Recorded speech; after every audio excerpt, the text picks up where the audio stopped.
Hey everyone, my name is Dee, and this week I painted a watercolor portrait of ArtisticallyME, or Maddie, a fellow artist here on YouTube. If for some reason you've never come across her channel, it will be linked in the description below. Maddie was kind enough to send me some reference photos to work with, and between these two I couldn't decide. I really liked her pose in the right one, but I also love her hair in the photo on the left, so I decided to combine them. To get the best base sketch, I do it digitally first and I'll transfer it onto watercolor paper later. I started by sketching the pose of her head and then adding in the hair on top. The hair will sit a slightly different way than the reference photo since I'm putting it on a version of her head that's tilted differently.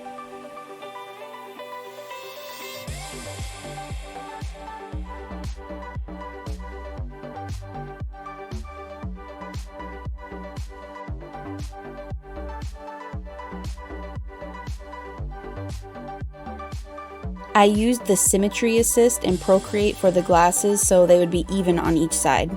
And for the inside rim of the glasses, I just duplicated the first drawing and made it smaller to fit inside. I wanted to mainly focus on the painting aspect rather than stressing about getting the glasses perfectly symmetrical, which is incredibly difficult on top of creating a realistic portrait of someone. So I don't think it's wrong to use something like a symmetry tool. It's just that, a tool, meant to be used and be helpful.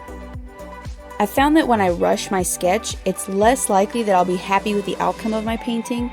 So spending time on your base sketch is important, but if there's a tool that can help you get something done fast and more efficiently, I say go for it.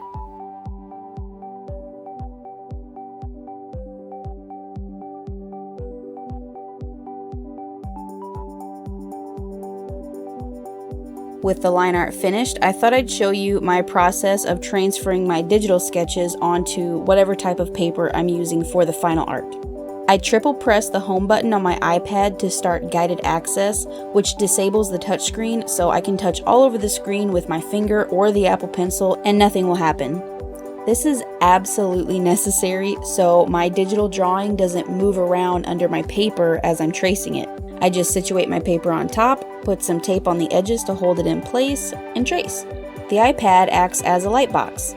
Some other options could be printing out your digital sketch and taping the two papers together and holding them up against a window with light shining through, or using transfer paper.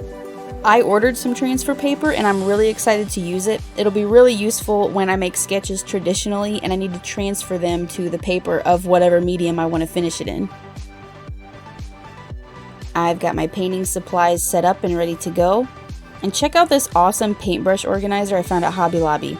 It was like $5, totally worth it.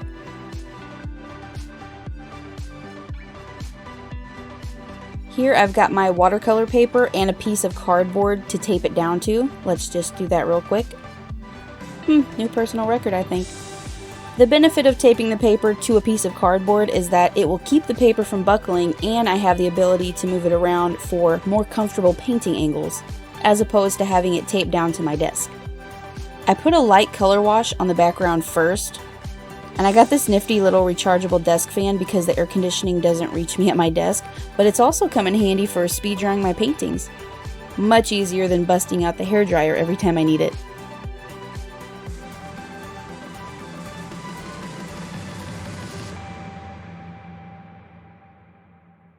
I apply the base color to the entirety of the skin and slowly add up layers of shadows, getting darker with each layer.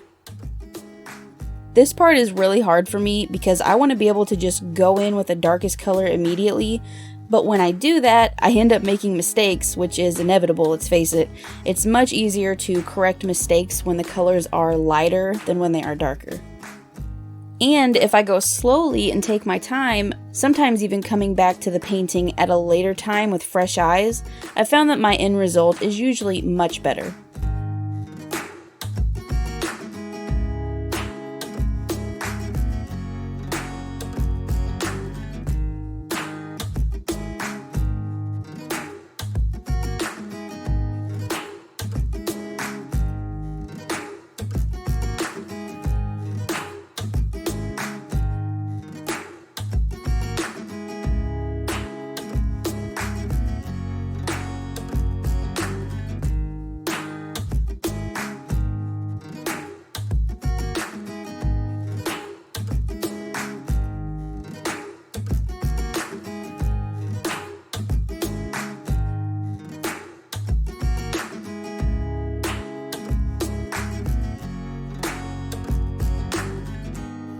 From far away, it doesn't look that bad, but when you get close up, you can see where the edges of the layers aren't blended. So a trick for that is to take a clean, damp brush and gently soften those hard edges. Another way to combat these hard edges is to apply your color to a pre-wetted area first, also known as the wet on wet technique. I usually do this, but it can be tricky for me because if you wet an already painted surface, you run the risk of lifting the previous color. A lot of it depends on the quality of your paints and or your watercolor paper.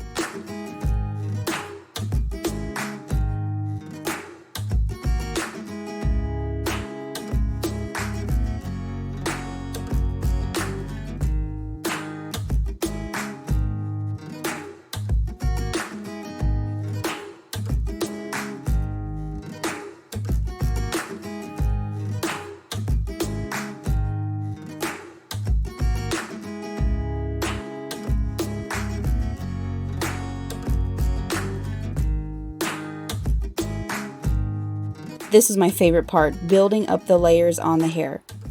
I started off with the lightest color that would act as the highlights and added darker and darker strands to the edges and rounded sections of the hair to create the illusion of volume.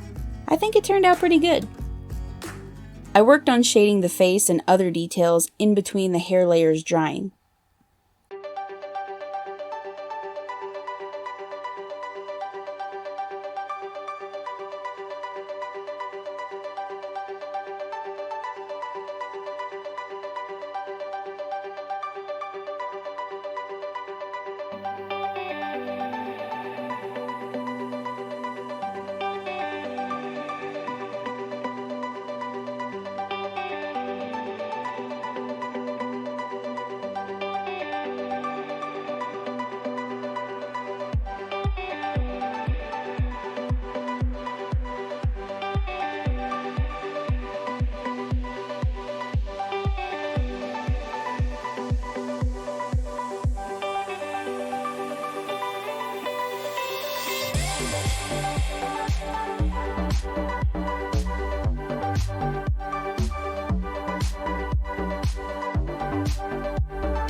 And I just kept going with the layers. I really enjoy this part, can you tell?